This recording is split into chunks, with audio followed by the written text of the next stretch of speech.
bona tarda. Bona tarda, com va això? Molt bé.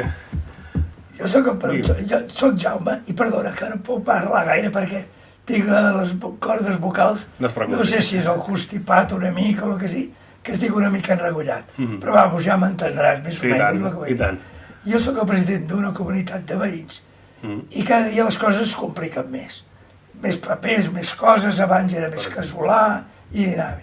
I ara voldria que m'expliquessis què és una administració de finques.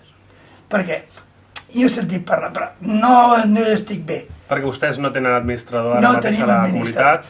Tot això ens ho fèiem nosaltres, però es compliquen cada vegada més les coses i volem un administrador que ens orienti, que ens ho porti i que em diguis totes les coses que ens poden anar bé. Perfecte. En primer lloc, el que haurien de fer és constituir la comunitat de propietaris.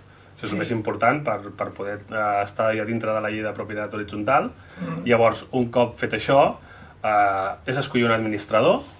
En aquest cas, l'administrador és el professional que vetllarà perquè tant el tema econòmic com el tema d'imprevistos de la comunitat, sigui obres, incidències, els hi tramitin ràpidament. Així jo puc tenir més avantatges. Sempre, sempre. Però moltes o poques, perquè si són poques a vegades no val la pena. Han de ser moltes avantatges que tinc que tenir jo. Pensi que un administrador de finques, segons la llei, propietat horitzontal, el que farà és que li tindrà un control econòmic de la comunitat. Li farà el recapte dels diners, després executarà les obres que vostès acordin amb acte i vetllarà perquè tots els professionals que hi vagin, en cas que hi hagi una incidència o els manteniments, el que faci és que vagin sempre bé, no? I reclami en cas que no estigui correcte. Si vostè em diu, escolti, aquesta factura no és correcta perquè no han acabat de fer, doncs nosaltres som els que reclamem. Jo ja no em cuido res de factures ni d'impostos, tot ho porteu vosaltres. Correcte, exacte. Nosaltres ho gestionem tot des del nostre despatx i per tant, i sempre donem comptes a la comunitat amb les reunions anuals de la comunitat. I si tingués un problema més greu entre la reunió que pugui venir, es pot fer una reunió extraordinària inclús. D'acord. I llavors ja vau tenir uns honoraris segons els veïns que hi hagi. Exacte. Normalment els honoraris es fa en relació a la capacitat de la finca. És a dir, tantes entitats, els honoraris van en proporció, perquè sempre hi ha més problemes per probabilitat amb finques més grans. Molt bé, molt bé.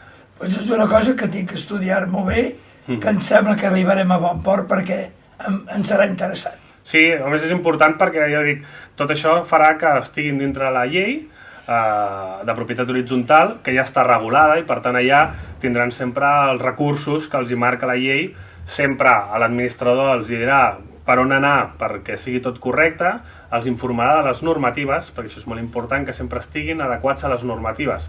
Que això a vegades quan no tens un administrador... Això ho deixàvem una mica així paral·lel, no ho fèiem, no. Exacte, hi ha la IT, que és molt important, hi ha el certificat de seguretat... De vegades s'ha pagat alguna cosa amb retras per culpa d'això. Exacte. Per això ens interessa un administrador. Exacte, doncs llavors el que hauríem de fer és, en tot cas, podríem quedar a la finca, la revisem, veiem l'estat general com ara han tingut administrador, i llavors en aquest sentit ja els oferíem la proposta d'honoraris, i a partir d'aquí, en el moment que vostès ens diguessin que accepten la proposta, faríem una reunió de constitució de la comunitat, ens presentaríem i en aquest cas ja formaríem part de la comunitat i ja els hi gestionaríem tot des d'aquell dia. Doncs perfecte, em sembla molt bé. Perfecte. Anirem parlant-ne i ja em direu alguna cosa. Molt bé. M'ha agradat molt saludar-lo. Igualment, moltes gràcies. Adéu-siau.